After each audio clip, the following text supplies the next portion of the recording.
The message I want to share with you today is not about the sensational headlines in the news or the current healthcare crisis that we're facing.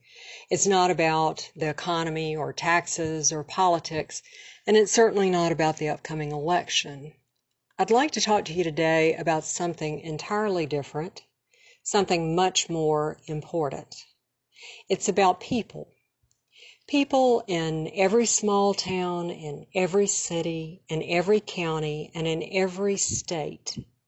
It's about Americans. I want to talk about Betsy Ross and about Flagmakers. Since my name is Betsy Ross, as you can imagine, I get a lot of flag questions and, of course, jokes. Yes, I do so, but not as well as that other Betsy Ross, who was a widow, a seamstress, and a single working mother, struggling to support her children with her sewing talents. As one story goes, in 1776, Betsy Ross was asked to sew the first American flag by and for General George Washington himself. He chose her design using 13 alternating red and white stripes and 13 5-point stars, which represented the State of the Union at that time. The stars were placed in a circle to symbolize unity and equality. Every star would be viewed at the same level, with none above the other. George Washington was so pleased with the design that the flag later became known as the Betsy Ross flag. Today, I want to talk about some other flag makers, young sisters who live in New York City. Courtney and her sister Pamela and their friends sew flags too. Back in 2001, the girls were living in an apartment on the top floor of a 6-story building, just a few blocks from where the World Trade Towers stood. At night, the girls and their friends would go up on the roof and look at the stars, the lights of Manhattan, and the glow from the Twin Towers. 19 years ago, their lives changed forever. Courtney's boyfriend was a New York fireman who was celebrating his birthday with a day off from work. She couldn't get in touch with him, or with her sister Pamela, or with anyone anywhere, because all of the phone lines were jammed.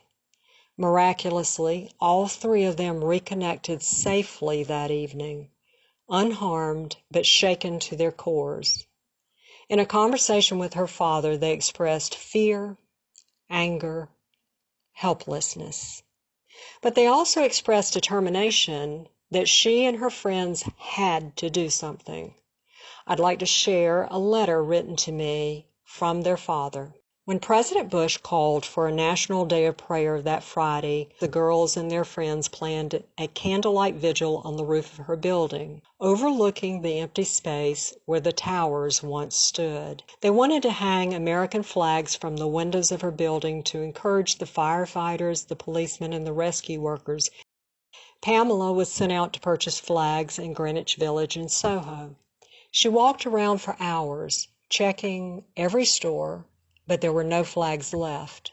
Inside a pharmacy, she noticed that they did have red, white, and blue tablecloths, so she bought them, thinking maybe they could sew a flag.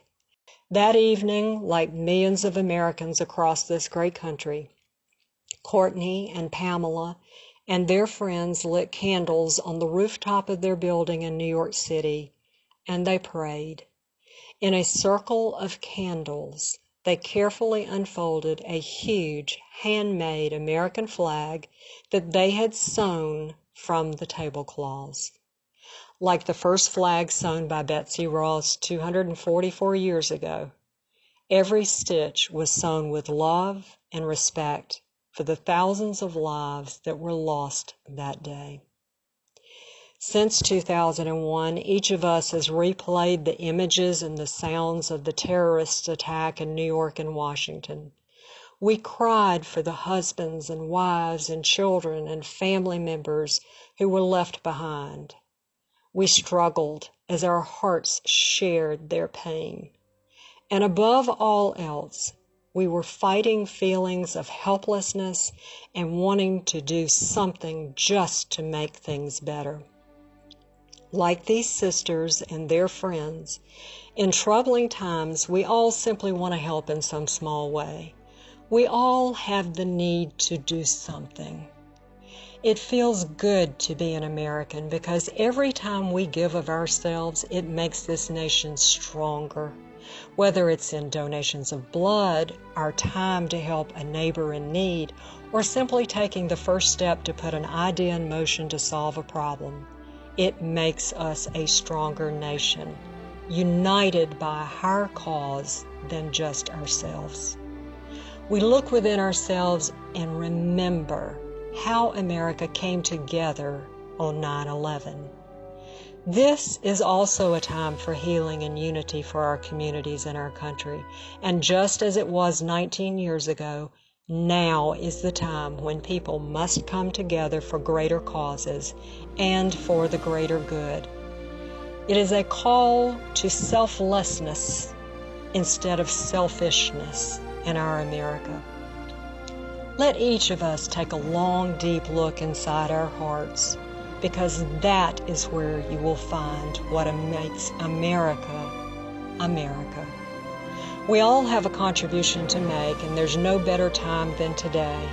Let's turn our anger and our frustration into something positive, and using just a few of the 86,400 seconds you have been given today is a great place to start. As Americans look back on September the 11th, I hope we can come together to reflect upon the good fortune we have to live in the greatest nation in the world. Let us all become flag makers, and let the worst of mankind bring out the very best in us.